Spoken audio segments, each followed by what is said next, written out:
It's my pleasure to be speaking with Kevin Barber, who's an expert in international relations due to his being an Englishman living in Germany. Kevin, tell us what's so good about living in Germany as opposed to England? I started learning German when I was 12, stopped learning it when I went to college. I was a CPA in the UK. Something had to happen in my life. I ended up in Germany. I went for 3 years, and it's the best place on earth, of course, even when we lose at the football. No, it's not, actually. I think the first time I met you, Dan, I was in the BNI International Members Day in Kuala Lumpur, and that was 2 days after the English had lost to the Germans yet again at football. And you remember when we were in the room, then everybody gets introduced which country they come from, and there was this question that Avril said, "I'm from Germany. We welcome from Germany. Kevin Barber, will you please stand up?" So Kevin stands up and 500 Asian people clap. From that point, I was Kevin Barber from Germany. And Asian people like to make you happy. They like to make you feel comfortable. So every one of the 500, it wasn't 499, it was 500. I counted them. They all spent the next 2 days congratulating me on the great German victory over the English. In BNI, we have positive and cooperative and supportive attitude. I needed to learn what that meant because I didn't feel so happy at that time. Germany is a great place to be. I didn't know I was going to stay there, but I've been there 27 years now, so I guess that makes me a little bit German. Let's go into the background of Kevin Barber as a German. I mean, you're an Englishman. I mean, this is for a lot of people, this would be quite a strange thing. That an Englishman goes to Germany. It almost sounds like the start of a joke, doesn't it? An Englishman goes to Germany and walks into a bar. Mm-hmm. No, not really. But Kevin, you went to Germany as a CPA on contract for a big accounting company, correct? KPMG. Yes. And you were there supposedly for 3 years. What happened at the end of the third year? At the end of the third year, the British said, "Were you coming back?" I said, "Okay, what's the salary and where do I go?" And when I got there, I discovered that house prices had virtually doubled while I was away, and I couldn't afford to buy the same sort of house as I could when I left. Yeah. So I thought, I'll stay another year. The money's better in Germany. I'll stay another year. And after 5 years, they said, "You're coming back now or you stay where you are?" I said, "I stay where I am. Thank you very much."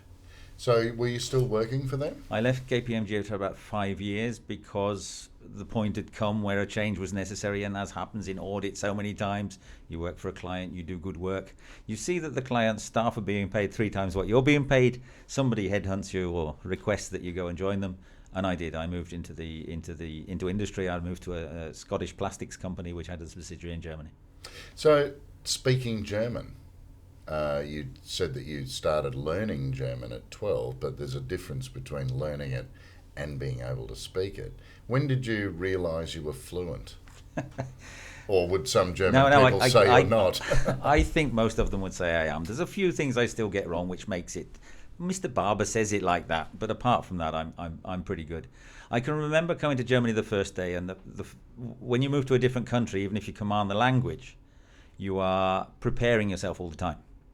And I walked into the KPMG building in Düsseldorf, and I was knowing exactly what I was going to say, because I know the lady at the desk is going to be talking German. She knew that Mr. Barber from England was coming, and she knew that I didn't speak German because no Englishman ever had done, and she had prepared to talk to me in English. So I announced myself, she answered in English, and I thought, what do I say now? I wasn't prepared. "Will you please take the lift up to the 5th floor?" Now, that was the time when I felt I'm in a foreign country. This is all a little bit unusual to me. And gradually it became better. The preparation became better. I was more commanding in the language. And then came the point where I was starting to make mistakes again, and it was going downhill. My German was getting worse until I realized I was no longer preparing. I was just talking.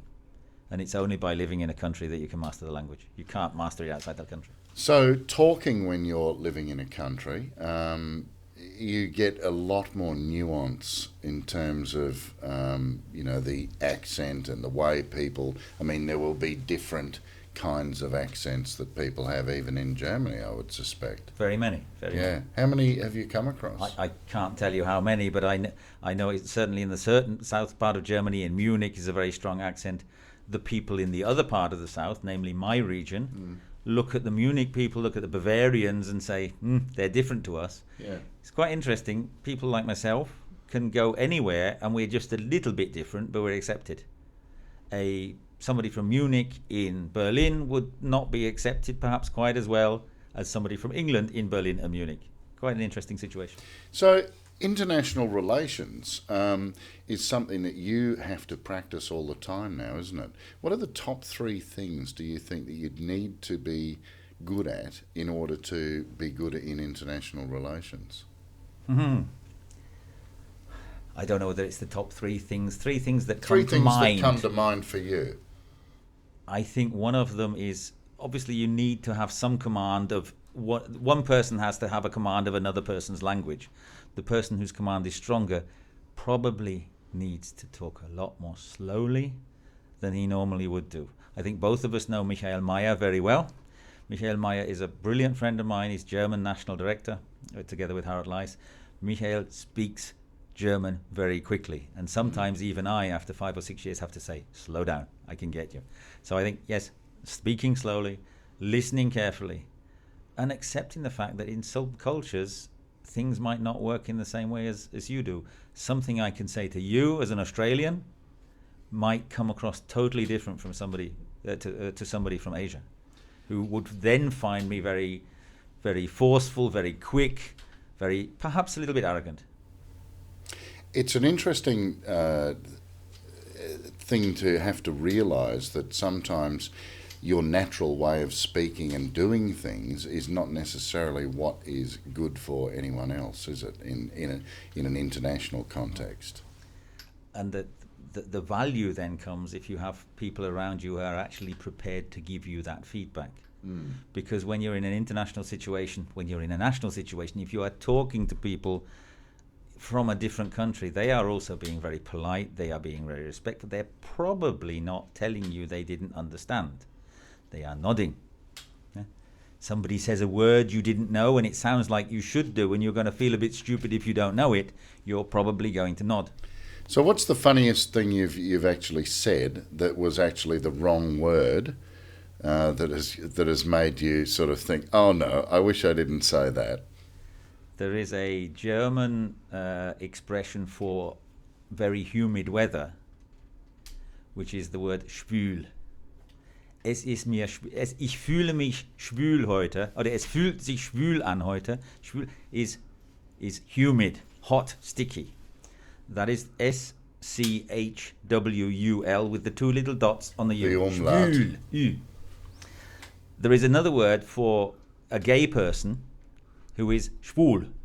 Without the 2 dots, it means gay. With the 2 dots, it means humid. I walked into a room, it was very warm, and I said, ich fühle mich schwul heute. And I meant to say, ich fühle mich schwül heute. I feel gay today, or I feel rather hot today. That was unfortunate. There was another one where there is a German expression which says, Sie sind ein seltenes Gesicht. You are a face I haven't seen for a long time. The German word for strange is seltsam.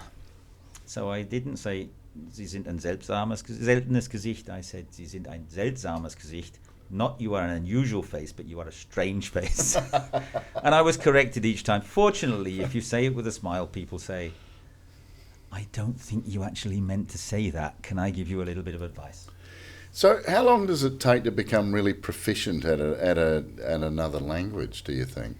I don't know whether I can really answer that, Dan. I started German when I was 12 at school. I'd already started French, and the reason I started German was because I was absolutely useless at biology and chemistry.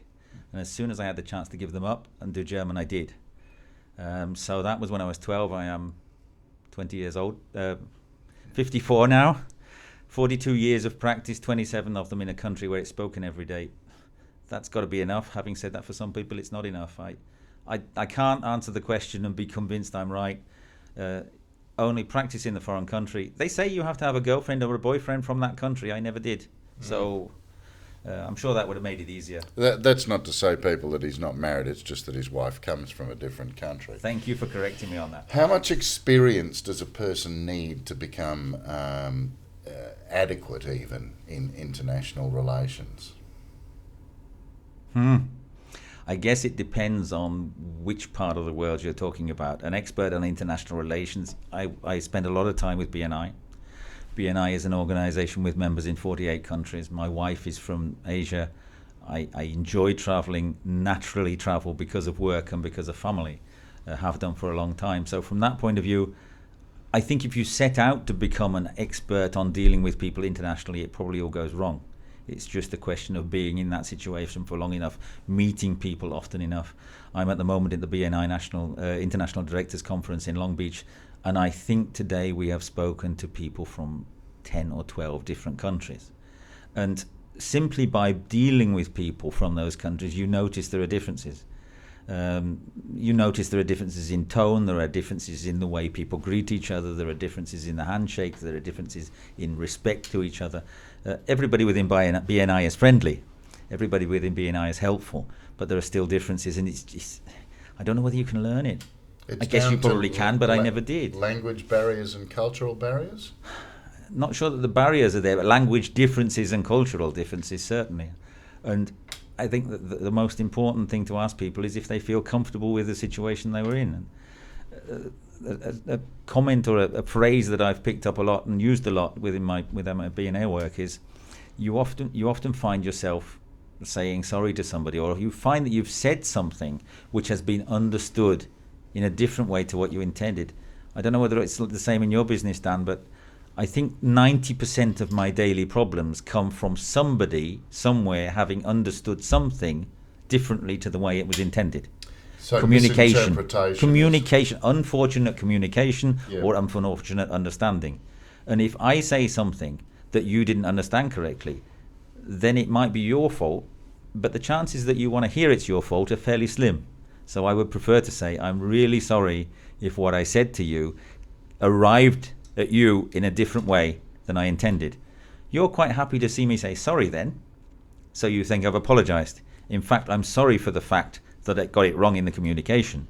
I'm not apologizing for what I said, I'm just sorry for the fact that it didn't have the effect. And that's probably one of those things that most people would never even think of. It just goes straight over the top of their head.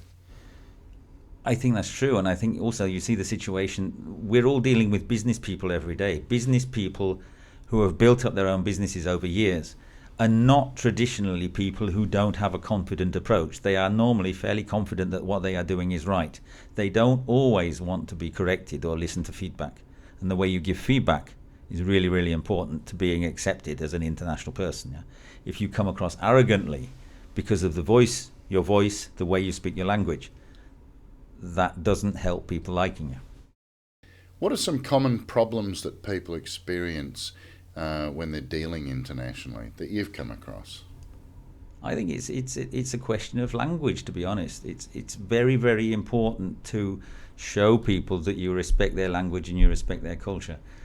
If you are living in a country and you don't have a certain command of basic words, it can become difficult. Nobody expects everybody to speak every language. You look at the Dutch, you look at the Scandinavians, they don't have a problem in English whatsoever. They accept the fact that to make progress, they need to speak English. There are other countries which have a perfect command of English, but they would like you to speak their language, and they are not wrong in expecting that. Anybody who doesn't have the willingness to learn the basic phrases, the basic thank yous and pleases, is going to struggle a little bit. If you can learn those basic phrases, then probably you're going to be accepted as somebody who is really, really trying the best, but can't actually quite get there yet. And then I come from a country where we speak English, so do you. We are in an incredibly privileged position that our mother tongue is the language that the world speaks. Most of the time we can get by on it. But I think we need to understand people from other countries who are struggling and speaking our language. Speaking of language, one of the things that we know about BNI is that in BNI we speak the language of referrals. And that seems to cut across language barriers and differences, doesn't it? It certainly does. When you and I met each other the very first time in Kuala Lumpur, I mentioned it already, there was a young man there called Wai Loon, Feng Shui master from Malaysia. And Wai Loon was very, very active, as you know. He was everywhere during that meeting. And I had a one-to-one, a meeting with him in the hotel in the afternoon, and we talked about what we could do. And he's a really nice, sweet guy, and I wanted to help him. And I said, Wailun, when you come to Germany, you visit me. What do we say when we go on holiday? We sit next to people by the beach. We have a few beers in the bar. We say, you're going to visit us, aren't you? And everybody says yes, and we go away, huggy, huggy, and we had a great holiday. And within 2 or 3 days, 2 or 3 weeks at the latest, we've forgotten each other. 2 months after I said to Wailun, come and see me in Germany, the phone rang. I'm coming to Germany, can you pick me up? That resulted in me staying at my house. That resulted in him taking me taking him to a meeting, a BNI meeting. That resulted in a referral, after which I had to take him to somewhere else. After which, as a result of which, I met somebody who was another BNI member from another country. As a result of which, I gave one of my members in my region the biggest business referral I have ever given in my history of BNI. That all simply because I went to Kuala Lumpur. And you offered something out of the goodness of your heart. Out of the goodness of your heart sounds a very nice way of putting it. BNI people, as you know, we live that because not just because it's out of the goodness of our heart, because we know that if we do that, we will be more successful and the people around us will be more successful than if we don't.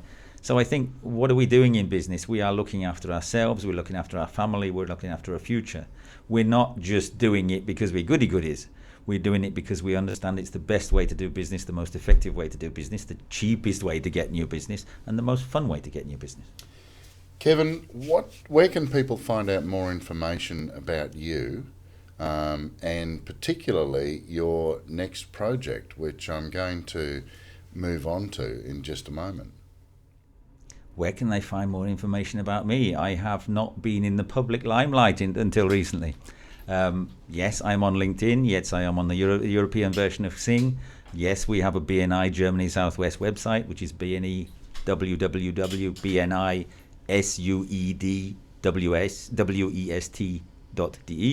bni-zuidwest.de. That is my business. I have a feeling that in the next few weeks there might, because of the project you're about to talk about, there'll be a little bit more information available to me, but I think that's something that you wanted to talk about. It is.